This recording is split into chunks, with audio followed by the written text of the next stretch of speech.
Hello students, अनंत ज्ञान भाई सज्जन में आप सभी का हार्दिक स्वागत है। यदि आप इस चैनल पर नए हैं तो प्लीज लाइक शेयर एवं सब्सक्राइब जरूर कर लीजिए। आज हम क्लास 11 हिस्ट्री चैप्टर फर्स्ट समय की शुरुआत से संबंधित महत्वपूर्ण नोट्स पढ़ेंगे, जिसमें इस चैप्टर में जो जितने भी कठिन शब्दार्थ आए हैं उनका सरल अर्थों में जो दिया गया है अर्थ, वह सब मैं आपको बताऊंगी। तो सबसे पहले अध्याय की समीक्षा करते हैं। उसमें बताया है कि मानव का जन्म 56 लाख वर्ष पहले पृथ्वी पर मानव का प्रादुर्भाव हुआ था, अर्थात आज से 56 लाख वर्ष पहले ही पृथ्वी पर मानव की उत्पत्ति हुई थी। और किसके जरिए हुई थी? जीवाश्मों के जरिए। जीवाश्म जिसको हम फोसिल कहते हैं, जो कहते हैं पुराने पौधे, जानवर या मानव के उन अवशेषों या छापों के लिए प्रयुक्त किया जाता है। फोसिल का प्रयोग कहाँ किया जाता है? पुराने पौधे, जानवर या मानव के उन अवशेषों या छापों के लिए प्रयुक्त किया जाता है जो एक पत्थर के रूप में बदलकर अक्सर किसी चट्टान में समा जाते हैं और फिर लाखों सालों तक उसी रूप में पड़े रहते हैं। अब नेक्स्ट शब्द है प्रजाति। प्रजाति से आप क्या समझते हैं?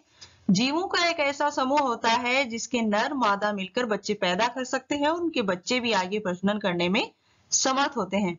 अर्थात एक समूह की उत्पत्ति जो मतलब पुरुष और स्त्री के संगम से मिलकर आगे बढ़ता जाता है, उसे भी प्रजाति कहते हैं। On the origin of species. अब ये क्या है? ये एक पुस्तक है जो कि चार्ल्स डार्विन द्वारा लिखित पुस्तक है। प्राइमेट किसे कहते हैं? प्राइमेट स्तनपायी प्राणियों की एक अधिक बड़ा समूह है। इसमें वानर, लंगूर और मानव शामिल है। अर्थात जो स्तनपायी प्राणी हैं, जो मतलब स्तनधारी हैं, जो अपने दूध के जरिए अपनी संतान का पालन पोषण करते हैं, उन्हें प्राइमेट कहा जाता है। ऑस्ट्रेलोपिथेकस, यह शब्द लैटिन भाषा के शब्द ऑस्ट्रल अर्थात दक्षिण और यूनानी भाषा के शब्द फिथिकस अर्थात वानर से मिलकर बना है। जीन्स, इसके लिए हिंदी में वंश शब्द का प्रयोग किया जाता है, अर्थात जीन्स का प्रयोग वंश शब्द उत्पत्ति से।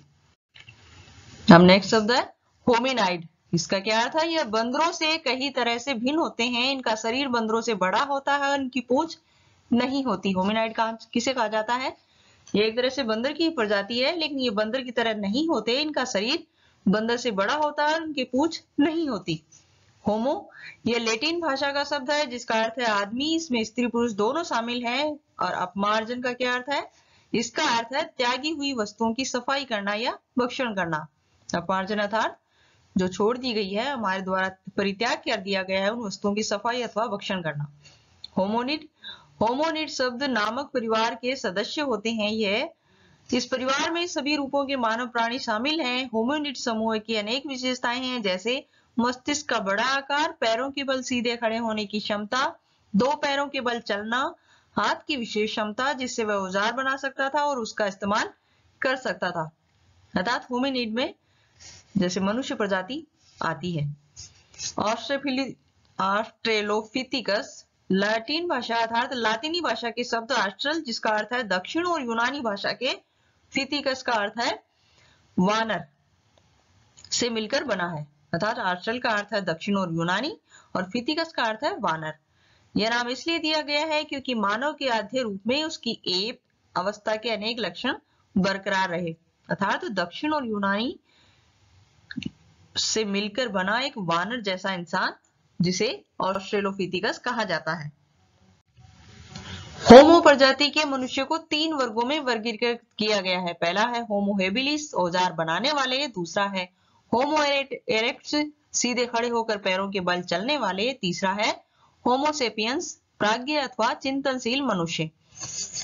अब मानव विज्ञान की बात करते हैं तो मानव विज्ञान एक ऐसा विषय है जिसमें मानव संस्कृति और मानव जीव विज्ञान के विकासीय पक्षों का अध्ययन किया जाता है। इसमें पहला है क्षेत्रीय निरंतरता मॉडल। क्षेत्रीय निरंतरता मॉडल के अनुसार अनेक क्षेत्रों में अलग अलग मनुष्य की उत्पत्ति हुई है। दूसरा है प्रतिस्थापन मॉडल। इस मॉडल के अनुसार मनुष्य का उद्भव एक ही स्थान अर्थात अफ्रीका में हुआ है। ऑस्ट्रेलोपिथेकस की खोज। ऑस्ट्रेलोपिथेकस की खोज सर्वप्रथम मेरी लेके ने 17 जुलाई 1968 को की थी। किसने की थी? मेरी लेके ने। और कब की थी? 17 जुलाई और 1959 को।